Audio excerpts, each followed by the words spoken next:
Okay, super quick little pre-intro to the intro because I did a terrible job at doing an actual intro. I have a much longer project in the works right now. I kind of just needed more of like a simpler, relaxing video while I was working on that longer video. It's actually another historically inspired video, so make sure to stick around if that's what you enjoy of my content. I enjoy it too. It's actually some of my favorite things to make. It was just gonna take a little longer.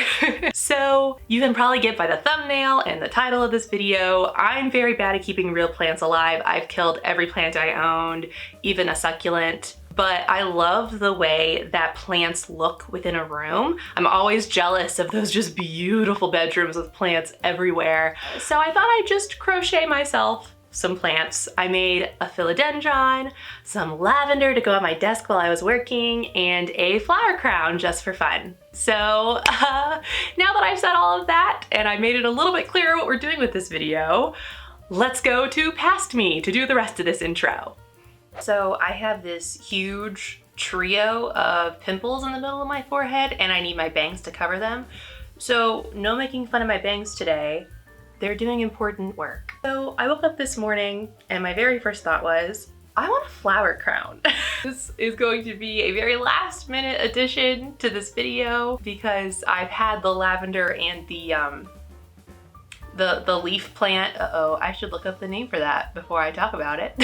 I knew I was gonna be making those for weeks at this point, but you know, I just kind of want something a little bit more whimsical. We're gonna be doing kind of like a diadem where it loops around the back and then comes at the front and it kind of ends like this, almost like antlers, but down. I don't know the words, but I would say it's more like a diadem than like a crown. I've done one flower before and it was okay. I looked up a couple of tutorials this morning, so I might incorporate those and I will be linking them below, as I always do, in case you wanna learn from the same people that I learned from. Let's get started. The first step was to make the basic shape for the crown. As a side note, I had to go and borrow some of my mom's jewelry tools for this project. Then I went in with thinner wire and made some twigs, I guess you could call it. I tried it on again. There's a lot of trying on with this project. Then it was time to start adding yarn. I wrapped my green yarn as tightly as I could around the wire, and when I got to the green wire, I went over those connections between the green and silver wire several times to make sure no unwanted wire would be poking out.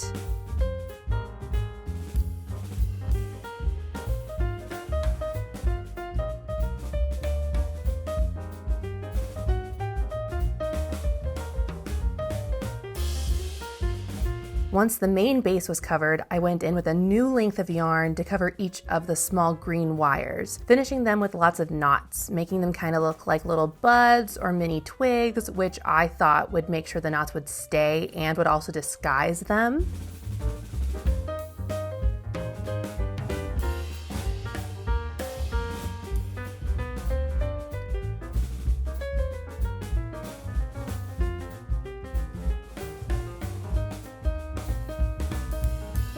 Then it was time for the flowers. I ended up doing a mixture of my own flower that I'd made before and a leaf tutorial I found a while ago. I know that it doesn't make a lot of sense to anyone but me, but I wanted a very natural, almost uneven look to my flowers because they're supposed to be wild flowers. I'll put that leaf tutorial in the description. I basically just repeated that 5 times in a round to make a flower and then threaded through the middle to cinch those petals together, and lastly created a series of knots in the middle for a pistil. Sorry that I can't explain that any better, but as many comments in my last videos have said, I chaos crochet. After making small, medium, and large flowers out of pink, white, and yellow yarn, I connected them to the crown with matching green yarn.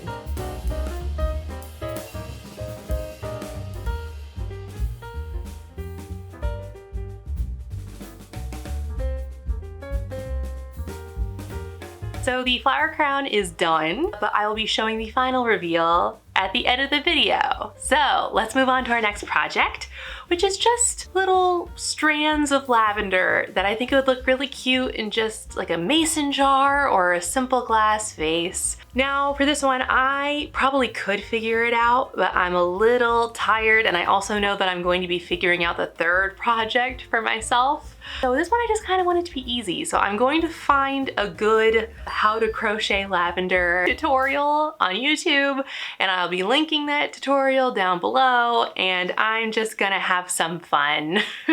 I'm going to be using the same green yarn that I used for the flower crown, and then some leftover yarn from the last project that I did, which I think was leftover from a previous project. This is a 4 and this is a 2. They'll probably be fine because they're on different parts of the lavender, so I think they'll go fine together. But just for your information, just in case you wanted to know what the gauges / weights of these are. So I have to go do some work and then I will come back once that's done and we'll start on this project.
Okay, lavender is done.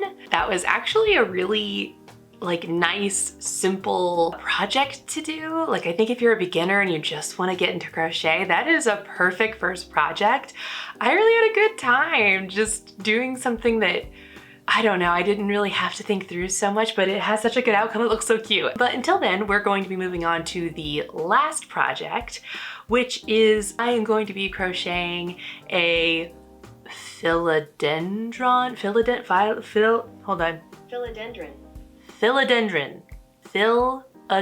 Specifically the Pink Princess, which is such a whimsical name. I love it. I am not going to be using a pattern for this. I want to figure this one out, or at least want to try. I might give up, but we're gonna try to do this without a pattern. A long time ago, I learned how to do a tiny leaf. And I think if I can use that as my starting point and just kind of build out from there, I think that will work. We'll see. We'll see. At some point today, we will get to working on that. Cool.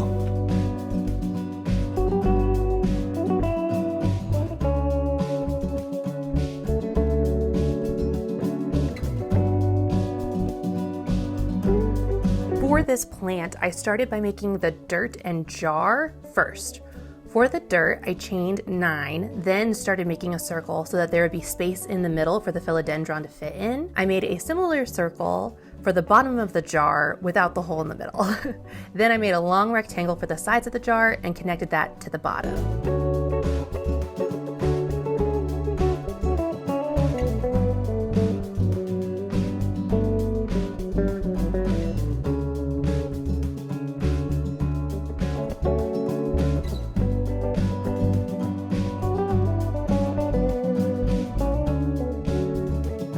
I figured out how to do this leaf. I kind of split it down the middle. So you start here and you build on this side, and then you cut off that thread, and then you start again from here and move out to this side. And then the second thing that I did was, in order to create this teardrop kind of shape so that it looks like a leaf, I guess this is a leaf shape, but I just called it a teardrop shape, is down on this side, every row starts with a slip stitch back, and even sometimes I would turn back early, 2 to 3 stitches early, and start again on the next row, and sometimes I would go all the way down and slip stitch so that it was as little weight as possible down here. You do a slip stitch for the first couple of stitches, and then you move up for the first third or so to single crochets, and then you move up to I think it's called half double crochets for like this third here. And then for the last few to like really make it bulbous down here, you do double crochets. And then when you get down to the last 3 or 4 stitches, you go back down to a single crochet, and then a slip stitch is like your final stitch down here to make sure that it gets this like bulbous look down here. Oh, the second thing I did was every other row, I would just do, I wouldn't do any double crochets. It was making it too ball. It would almost like start to curl in on itself too much. So every other row is just single crochets and then a little bit of half double crochets. If I'm wrong on that term, yeah, okay, I'm right. Cool. Sometimes I know what I'm talking about. So I wouldn't do any double crochets. That way it would stay just a little, I like that it turns in like a little bit because that's kind of a leaf, but it was just like literally turning in on itself, and that's too much. So that probably makes no sense, but that's what I did. So I'm gonna work on the other leaves and keep working on like the little pot that I'm gonna put it in, and then we'll be done. Cool.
I feel like a garden fairy. I love all 3 of these projects so much. I think they're so cute. The philodendron isn't perfect. None of these projects are perfect. There's one leaf on her that is a little messed up. It was my fault. Are you in the center of this?